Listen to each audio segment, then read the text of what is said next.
जय माता दी फ्रेंड्स। दोस्तों, भगवती लक्ष्मी के चरण पहली बार जब इस धरती पर पड़े थे वो मार्गशीर्ष का महीना ही था।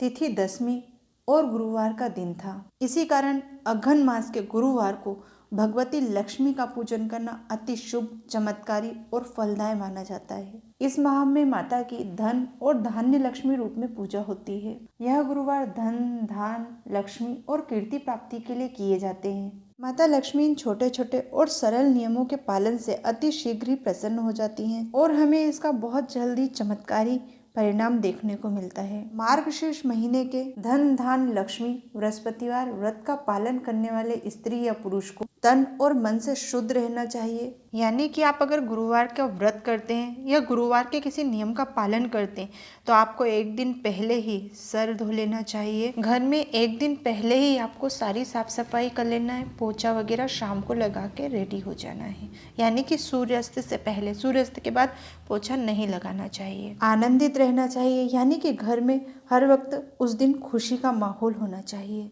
और मन में ये विश्वास होना चाहिए कि माता हमारे घर में है। इस कारण हमको आज कोई कलह कलेश नहीं करनी है। व्रत को मार्गशीर्ष महीने के पहले गुरुवार को शुरू किया जाता है और आखिरी गुरुवार को इसका उद्यापन किया जाता है। हर गुरुवार को पूजा विधि एक जैसी होती है। व्रत करने वाले स्त्री या पुरुष को माँ को शाम को किसी मीठी चीज का भोग लगाकर फिर भोजन करना चाहिए। यदि आप दिन भर निराहार रह सके तो आपको इस दिन नमक नहीं खाना चाहिए।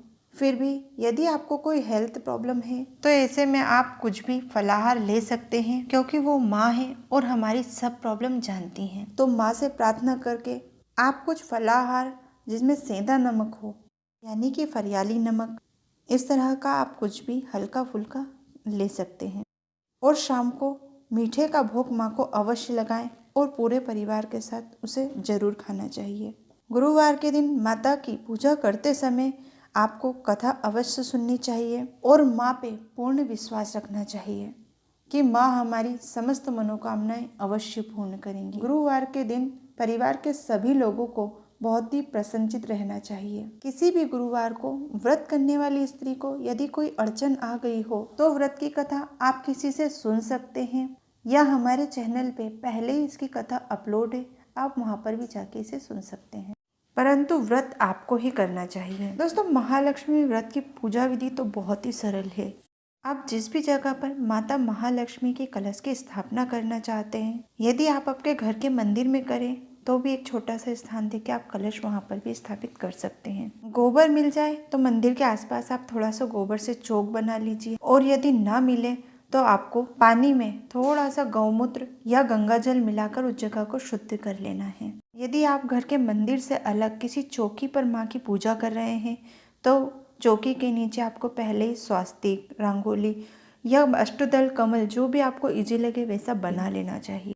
और यदि आप घर के मंदिर में ही माँ का कलश स्थापित कर रहे हैं तो आपको एक लाल कपड़ा बिछाकर उस पर अष्टदल कमल या स्वास्तिक, जो आपको इजी लगे, बना लें। फिर उस पर एक मुट्ठी चावल या गेहूं अवश्य रखें। फिर शुद्ध जल से भरा हुआ एक तांबे का कलश लें। इस कलश के अंदर एक सिक्का और एक सुपारी जरूर डालें। पूजन विधि के अनुसार सिक्का और सुपारी ही डाला जाता है। इसके अलावा आप और भी कुछ डालना चाहें तो डाल सकते हैं। कलश के कंठ पर कलावा जरूर बांधें। इसके बाद कलश के मुख पर 5 अलग अलग प्रजाति के वृक्षों के पत्ते आपको सजाने हैं। इन पत्तियों को कलश के मुख पर रखने से पहले आप साफ पानी से इन्हें अच्छे से धो लीजिए। ये पत्ते कोई भी शुभ वृक्ष के हो सकते हैं, कोई भी कांटेदार वृक्ष के पत्ते और कोई भी दूध वाले पेड़ के पत्ते ना हो, यानी कि जिनको तोड़ते समय पत्तों में एक दूध सा निकलता है, वो नहीं होना चाहिए। फिर इस कलश के मुख पर आपको एक जटा वाला नारियल रखना है, यानी कि जिस नारियल में बाल होता है वो आपको रखना है। फिर इस सजे हुए कलश को माता की मूर्ति या फोटो के सामने, जो अष्टदल कमल आपने बनाया है, उस पर स्थापित करना है। पूजन में माता के फोटो के पास आपको श्री यंत्र जरूर रखना है और उसका भी पूजन करना है। श्री यंत्र के पास में आपको सिक्के के फॉर्म में 11 रुपए जरूर रखना है, और यह 11 रुपए हर गुरुवार आपको पूजा करते समय कलश के सामने स्थापित करना है। और आखिरी गुरुवार के दिन जब आपकी पूजा समाप्त हो जाए तब यह 11 रुपए अपने कैश बॉक्स में संभाल कर रख लीजिए, क्योंकि ये माता लक्ष्मी का आशीर्वाद है। यदि दोस्तों आप घर के मंदिर में पूजा कर रहे हैं तो पहले गणेश जी की पूजा कीजिए, और यदि आपने गुरुवार पूजन के लिए अलग से चौकी सजाई है तो पहले गणेश जी को स्थापित करके उनकी पूजा कीजिए। फिर माता लक्ष्मी, श्री यंत्र और कलश का पूजन कीजिए। सबसे पहले आपको जल का आचमन करना है, फिर आपको पंचोपचार पूजन करना है। पंचोपचार पूजन में सबसे पहले आपको माता लक्ष्मी के सामने घी का दीपक प्रज्वलित करना है। यदि आप माता लक्ष्मी और गणेश जी की मूर्ति स्थापित कर रहे हैं तब तो आपको उनको स्नान कराना है, और यदि आप तस्वीर स्थापित कर रहे हैं तो गणेश जी को दुर्वा और माता महालक्ष्मी को तुलसी के पत्तों से हल्के से थोड़ा सा पानी उन पर छींटना चाहिए। तस्वीर खराब ना हो जाए, इस चीज का आपको ध्यान रखना है। प्रसाद में माँ को केले का फल जरूर रखना चाहिए, और यदि कोई मौसमी फल रखना चाहे तो इस बात का आपको जरूर ध्यान रखना है कि वो फल खट्टा ना हो, क्योंकि माता महालक्ष्मी को खट्टे फल बिल्कुल पसंद नहीं है। इसके साथ ही माँ को दूध का भोग अवश्य लगाएं। इस पूजन में माँ को दूध का भोग जरूर लगता है। फिर पूरे श्रद्धा भाव से पौष मास महालक्ष्मी व्रत कथा अवश्य सुने। कथा हमारे चैनल पे पहले ही अपलोड है, आप चाहें तो वहां जाकर भी इसे सुन सकते हैं। कथा सुनने के बाद हाथ जोड़कर माता के सामने बैठकर आपने जिस भी उद्देश्य से यह पूजन और व्रत किया है उसे पूरा करने के लिए माँ से प्रार्थना करें। फिर माता महालक्ष्मी की आरती करें।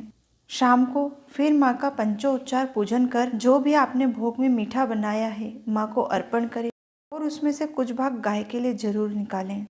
फिर पूरे परिवार सहित माँ का भोग ग्रहण करें। दूसरे दिन जल्दी उठकर स्नान इत्यादि से निवृत्त होकर माता के कलश पर रखा हुआ नारियल को उठाकर अपने सर से लगाकर उसे प्रणाम करें, और लाल चुन्नी में लपेटकर और जो 11 रुपये आपने रखे हैं वो भी उसी में के साथ रखकर उसे पूजा के स्थान पर संभाल कर रख दें। तांबे के कलश में रखा हुआ पानी पूरे घर में छिड़कें। उसमें जो सुपारी और सिक्का है उसे भी पूजा के स्थान पर रख लें, और यही सुपारी और सिक्का हर गुरुवार को तांबे के कलश में अवश्य डालें। कलश का जल तुलसी की क्यारी में डालें, और कलश पर रखे हुए पत्तों को 5 अलग अलग स्थानों में अपने घर पर रख दें। दोस्तों पूजा में यूज किया हुआ सारा सामान जैसे रंगोली, पत्ते, नारियल, सुपारी सबको संभाल कर एक जगह इकट्ठा करके किसी बहते पानी में विसर्जन करना चाहिए, परंतु आजकल बहते पानी में विसर्जन करने की मनाही है, इसलिए नारियल, सुपारी और सिक्का तो किसी मंदिर में रख दीजिए, और बाकी सारा सामान किसी शुद्ध जगह पर रखकर उसमें जल चढ़ा देना चाहिए ताकि ये ठंडा हो जाए। दोस्तों यदि आप यह व्रत करना चाहते हैं परंतु किसी हेल्थ प्रॉब्लम के कारण नहीं कर पा रहे हैं, तब आपको माता के कलश की स्थापना करके पूरे विधि विधान के साथ पूजा करनी चाहिए। इससे भी आपको पूर्ण व्रत के फल की प्राप्ति होती है। दोस्तों पद्म पुराण में उल्लेख आता है कि माता लक्ष्मी कहती हैं कि जो भी यह पूजा और व्रत विधि विधान से करेगा मैं उस पर सदा प्रसन्न रहूंगी और उसकी समस्त मनोकामनाएं पूर्ण करूंगी, उसको रिद्धि सिद्धि से परिपूर्ण। दोस्तों आशा करते हैं हमारे द्वारा दी गई जानकारी आपके उपयोग की होगी। प्लीज़ हमारे चैनल को लाइक, शेयर, सब्सक्राइब अवश्य कीजिए। जय माता दी।